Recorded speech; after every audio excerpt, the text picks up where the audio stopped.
Sir, आपके Koriyapatti panchayat ward number 11 में बीते 2 दिन पहले पूरन विश्वास की यहाँ कुछ लोगों के द्वारा जेसीबी से उसके घर की खुदाई कर दी गई है, उसके आशियाना को उजाड़ दिया गया है।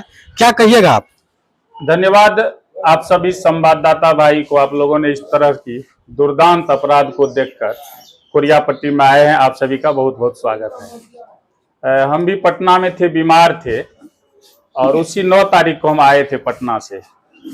तो जैसे ही कोरियापट्टी आए तो मुझे पता चला कि पूरन विश्वास, कुलदीप विश्वास एंड 5 परिवार है वो, उनके घर को ठीक उसी समय, जिस समय देश के प्रधानमंत्री जी शपथ ले रहे थे, 3 बजे के बाद बुलडोजर जेसीबी मशीन चलाकर 5 परिवार के घर परिवार को, आंगन दरवाजे को, पेड़ पौधा को और तमाम जो वो सब्जी वाला लत्ती सब गरीब लोगों का लगा हुआ रहता है, उसको बेरहमी से उजाड़ के खराब कर दिया। और डीह पर कहावत था कि डीह पर भट्टा रोप देंगे, ये डीह पर मछली उपज कर दिया। और पूरी बेरहमी से ये लोग मतलब भौचक रह गए कि आखिर ऐसा क्यों हो रहा, बगैर किसी सूचना का इस तरह गरीब पे हमला होना। फिर हमने पता किया वहां के वार्ड सदस्य, चूंकि वो कोरियापट्टी पश्चिम में पड़ते, हम कोरियापट्टी पूर्व के मुखिया जी हैं, तो हम फिर पता किए, वहां के मुखिया जी से भी फोन किए और लोगों से हमने जानकारी लिया, सामाजिक कार्यकर्ता से। तो कहा कि सर ये घोर अन्याय है, अगर सरकार भी जमीन खाली करवाती है ना तो कानून कहती है कि उनको जो है पहले नोटिस करता है, 3-3 बार नोटिस करके फिर उनको बसाने का प्रयास करता है, तब उजाड़ा जाता है। जब हम सच्चाई का जानकारी लेने लगे तो पता चला कि पूरन विश्वास के पिताजी के पास से ही उनके यहाँ, जिन्होंने इनके घर को उजाड़ा है, वो इनके यहाँ नौकरी रहता था और पूरे परिवार इन्हीं के यहाँ, जमींदार परिवार के यहाँ सब महिला मर्द नौकरी करता है, खवास करता है, पहले जैसा करता था। और पिछले दिन कुछ दिनों से कुछ व्यवहारिक गड़बड़ी के कारण, हम खुला नहीं कहना चाहते, आचरण से संबंधित बात है, इन लोगों को बुरा लगा कि रात में बुलाए तो क्यों नहीं आए, ये काम क्यों नहीं किया, तो ये लोग उनका बात काट दिया। तो सामंतवाद का एक परिभाषा होता है पूंजीवाद का, गरीब के इज्जत को खिलवाड़ समझता है। ये लोग जो नहीं गया तो गुस्सा में आकर जेसीबी मंगवाकर और कुछ बाहरी लठैत गुंडे को मंगवाकर जिस तरह से उनके घर को उजाड़ दिया गया है।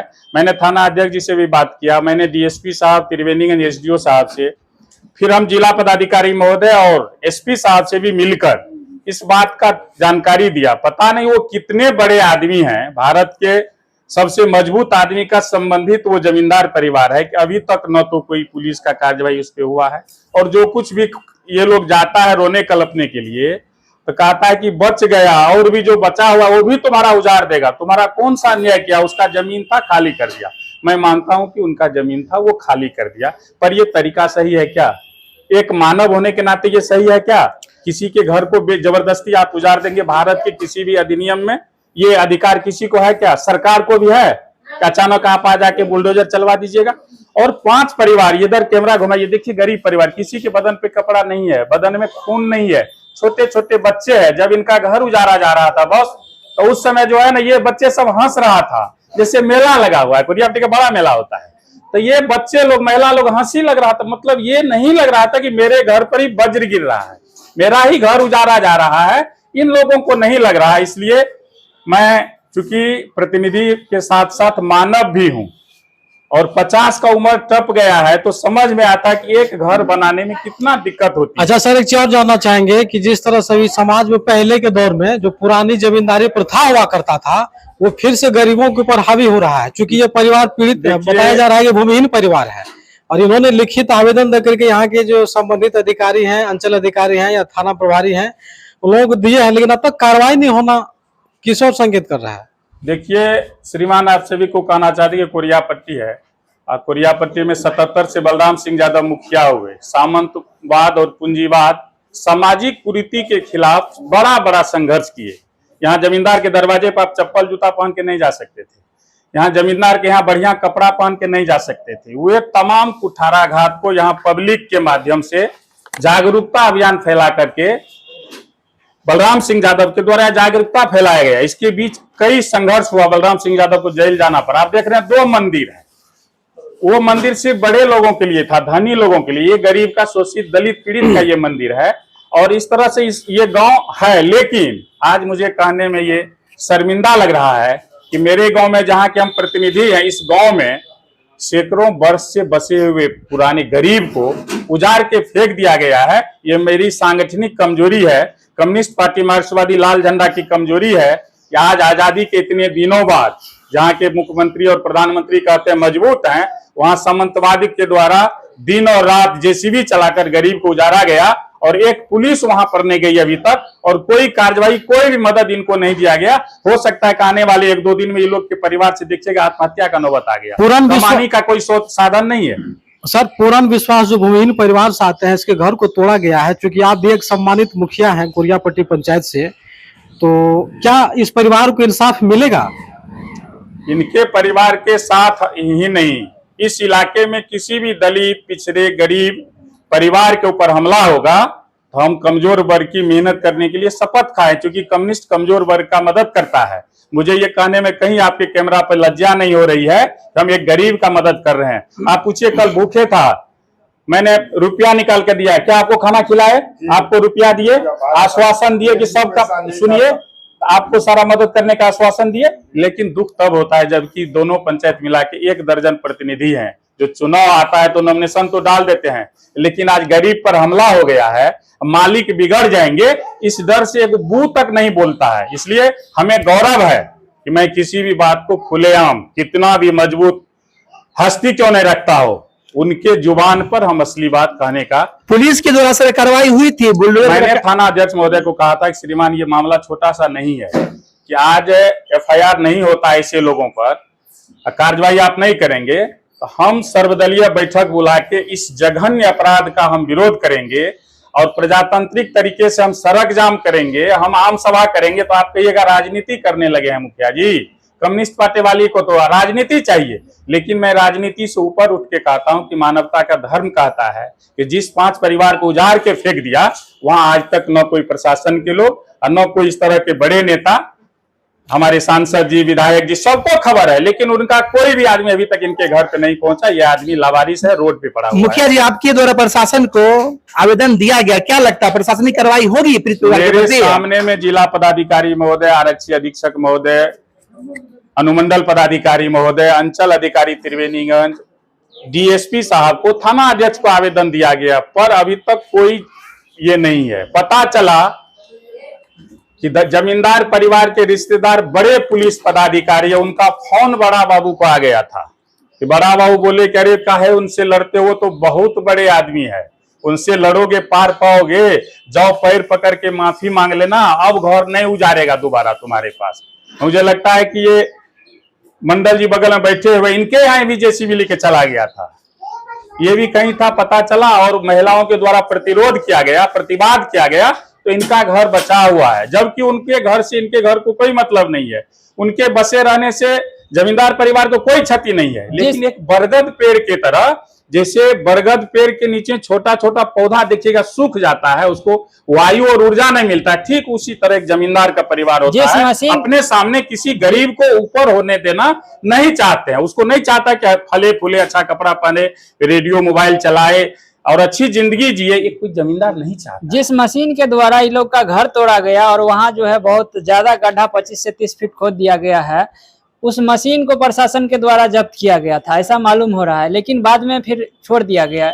ये देखिए, ये जांच का विषय है पत्रकार भाई कि थाना अध्यक्ष खुद JCB को पकड़ के थाना में रखे हुए थे। थाना अध्यक्ष का यह भी कर्तव्य है कि जमीन के 3 फुट से नीचे अगर बालू खोदता है कोई JCB ट्रैक्टर, तो उनको पकड़ के थाना में अथी करना और FIR करके जेल भेजना। जमीन सरकार के, जमीन के 3 फीट के नीचे सरकार की जमीन है, ये कार्रवाई भी करनी चाहिए, खनन विभाग को भी करनी चाहिए।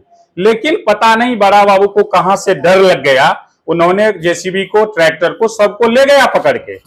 10 बजे रात्रि को कहां से बड़े लोग का फोन आया और उनको छोड़ दिया। ये दुर्भाग्यपूर्ण है। एक बात आपने कहा कि उनके जो परिवार के कोई लोग हैं वो बड़े पुलिस पदाधिकारी हैं, तो क्या अगर आपके परिवार से कोई बड़े पदाधिकारी है, तो क्या पुलिस के पदाधिकारी के लोग जो है, उनके परिवार वाले किसी का घर उजाड़ देंगे? देखिए, ऐसा तो किया है और ऐसा किया है, उसके बाद भी कोई प्रशासन के लोग इस गरीब को कोई मदद करने के लिए तैयार नहीं है। तो मैं तो समझ रहा हूं कि उनके डर से, उनके पैरवी के डर से, उनके पैसे के दबाव में उनके पैरवी के दबाव में कोई भी आदमी पूरन मंडल परिवार को मदद करने को तैयार नहीं है। इससे घोर लेकिन अन्याय और नीतीश क्या हो कुमार सकता का है? राज सुशासन का राज है, यहाँ दिख रहा है सुशासन का राज। भैया मैं तो कहता हूं कि जिस समय इनका घर उजाड़ा जा रहा था, देश के प्रधानमंत्री शपथ ग्रहण ले रहे थे और देश के लगभग राज्यों के मुख्यमंत्री वहां खड़े थे, उसी समय दिल्ली में जब देश की बागडोर संभालने का कड़ी में शपथ लिया जा रहा था, उस समय जमींदार परिवार किस तरह से मन बढ़ गया और गरीब को बुलडोजर से उजाड़ के फेंक दिया गया।